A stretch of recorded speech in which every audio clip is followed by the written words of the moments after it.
Bueno, vamos a empezar con el primer tema. Bueno, el primer tema de hoy es, nunca pensé que diría esto, es un artículo de Elisa Beni, ¿vale? Va acerca del caso que se ha conocido esta semana de un hombre que le condenaron erróneamente por una serie de violaciones que él no cometió. Y bueno, básicamente el Tribunal Supremo ha reconocido su inocencia y que, bueno, que no, que le han quitado la condena, los antecedentes y todo, ¿vale? Ese es un poco el tema, que es una historia, no tanto de una acusación errónea, sino de un montón de cosas dentro del sistema que han fallado. O sea, no, como decía experto en igualdad, no es... no encuentro esa frase. No, no, joder, a ver cómo era.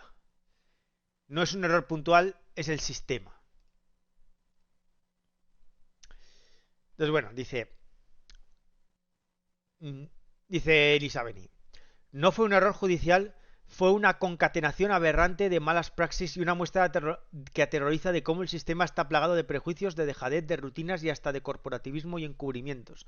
En esta historia hay malos profesionales y buenas personas, y a la par una reflexión terrible que llevar a cabo en la sociedad actual.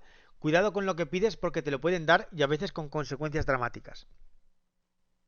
Insisto, puede que no les interese esta historia porque es la de un pobre diablo y sin embargo a mí me parece que es la noticia más importante de toda la semana, la que nos debería llevar a reflexionar sobre la relevancia de los principios rectores, la presunción de inocencia, el indubio pro reo, el cumplimiento de la ley procesal. Tienen para que nunca una calamidad así pueda sucederle a nadie. Tampoco a usted que me lee, porque créeme, una vida en el sumidero de la justicia en un segundo y después puede que ni 40 años ni nunca vuelva a resurgir. El Tribunal Supremo decidió el fin el jueves revisar y anular la sentencia condenatoria por la violación de dos menores a Ahmed Tomoui. Este hombre, que tras pasar siendo inocente 15 años en prisión, necesitaba un papel para restañar su honor y poder volver a Beni Said, Nador, algún día con la cabeza alta. No, no os preocupéis que luego al final del artículo estropea todo lo que dice. Pero vale, vamos a concederle que el artículo es bueno.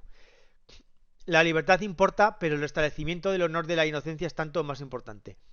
Les decía que no se trata de un error judicial, sino de un trabajo muy mal hecho. No se trata solamente, como se ha pretendido inducir a creer, de la mala suerte de parecerte mucho a un violador en serie. No, se trata de cómo el hilo pasó por muchos agujeros del queso de la justicia y no solo permitió, sino que se empecinó en que un inocente pagara por ello. Estoy segura de que en su conciencia, en lo más profundo de su subconsciente, muchos de los protagonistas de esta historia saben del terrible baldón que va sobre ellos. Oh, que dice que hay gira al inicio del tercer acto. Si es que va todo bien y al final tiene que meter la puntilla y no... Bueno, ya llegaremos a ello. En un juicio celebrado en la audiencia de Barcelona, los magistrados incumplieron las normas procesales al no suspender el juicio tras la incomparecencia de los peritos de la unidad de policía científica que debían ratificar el informe sobre las pruebas biológicas halladas en las prendas de una víctima y que no coincidían con las del violador. No suspendieron y habían admitido la prueba que figuraba en autos. Debieron suspender y haber obligado a ir a los peritos, deduciendo testimonio contra ellos por no acudir al juicio. No lo hicieron. Eso no es un error judicial, eso es otra cosa. Ya os lo digo yo lo que es. Prevaricación. ¿Vale? Esto es un posible caso de prevaricación de los jueces. Y luego dictaron sentencia. Y no de un juez, sino de tres jueces. Y luego dictaron sentencia y le metieron 12 años de prisión sin practicar una prueba decisiva, desdeñando las alegaciones de la defensa sobre una rueda de reconocimiento viciada, porque la defensa alegaba que las personas que integraban la rueda tenían rasgos distintos a los del acusado por carecer de bigote y ser de compresión más gruesa. Y lo hicieron tomando como base exclusivamente las declaraciones sin contradicciones y contundentes de las víctimas. Es muy largo, pero los policías perfectamente identificados trabajaron mal al no ir a ratificar su informe. Otros policías trabajaron mal cuando hicieron pasar a cara descubierta al detenido por delante de las víctimas que esperaban en el juzgado para la rueda de reconocimiento. Esto lo sabemos porque el guardia civil Reyes, que acompañaba a una de ellas, sería después el ángel de la guardia que perseveró para demostrar la inocencia de Tomui. Porque hay quien trabaja mal y también quien no lo hace muy bien. Reyes acabó por detener al verdadero culpable en 1995 y aún así el pobre albañil pobre, bueno, pobre albañil pobre aquí, siguió en prisión. La víctima acabó reconociendo su error, probablemente inducido por el mal hacer de otros, y pidiendo la libertad del inocente encarcelado con su testimonio.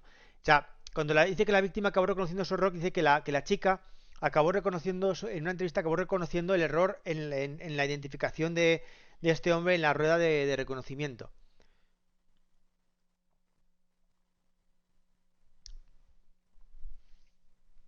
El fiscal jefe Mena lo hizo bien y ante la evidencia acabó pidiendo un indulto para el desgraciado 18 años después. Hubo un diputado socialista, Jordi Pedret, que preguntó sin respuesta al gobierno por ello. Nada.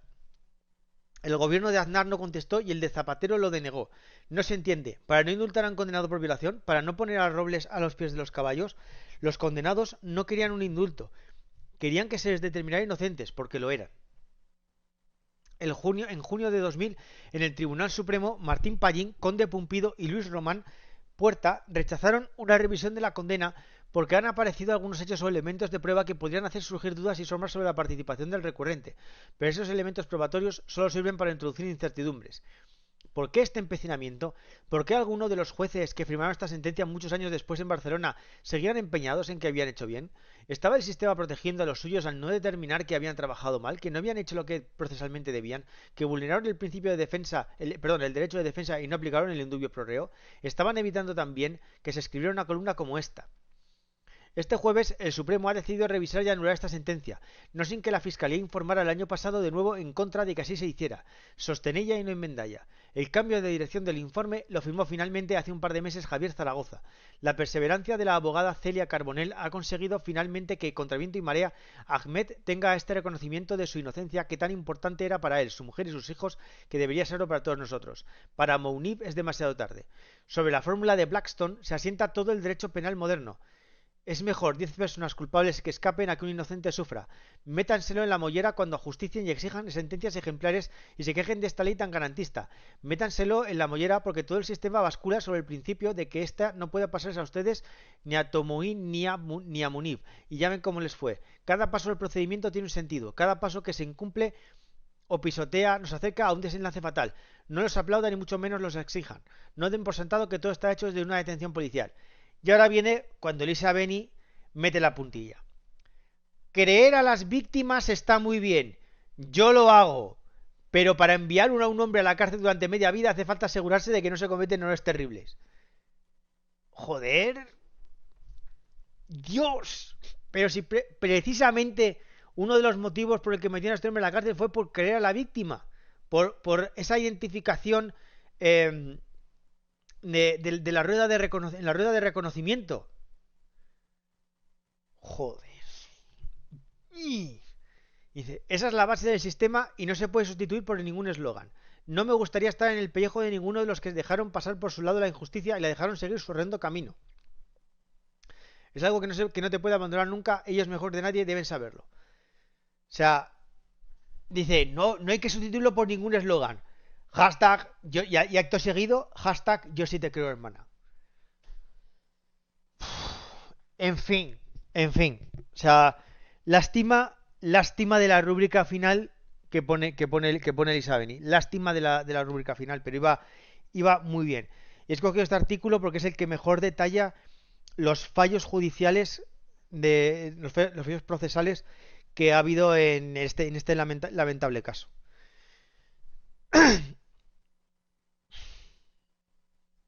Claro, dice, bueno, como dice Sampun, dicen, claro. Dice, a ver, dice una, bueno, primero dice una sola. Bueno, supongo que se refiere a la conciencia social, apoyo, separado de la verosimilitud judicial. La verdad es que me esperaba que saliera porque no había que darle munición a la derecha. Guau, eso ya hubiera sido la leche. Y dice Sampun, claro, es que si la sometes en un juicio a contradicción la estás victimizando doblemente, no hay solución. O sea, claro, es que esos pasos, esa doble victimización que como así caracterizan, es que es un paso precisamente necesario para evitar este tipo de errores, para evitar que sucedan este tipo de episodios lamentables. Claro, precisamente el sistema está por eso. O sea, claro, es decir, sí, bueno, lo de crear a las víctimas en un sentido social.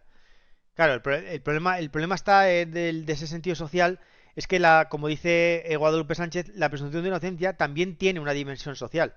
Porque el crear las víctimas lo que conlleva es abucheos, es que sí, o sea, sin juicio, sin condena, ¿vale? El acusado reciba linchamientos, le echen de su trabajo y se destruya su imagen laboral, su imagen social, y que luego dicen, no, ay, que no le hemos condenado. Efectivamente, vale, la justicia ha funcionado, pero luego, ¿cómo se le restituye a esa persona lo que ha tenido que pasar?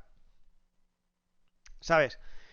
Es que no, o sea, no se puede, o sea, no digo de creerla, sino, bueno, hay que hacerles caso, pero no se puede dar su palabra por buena.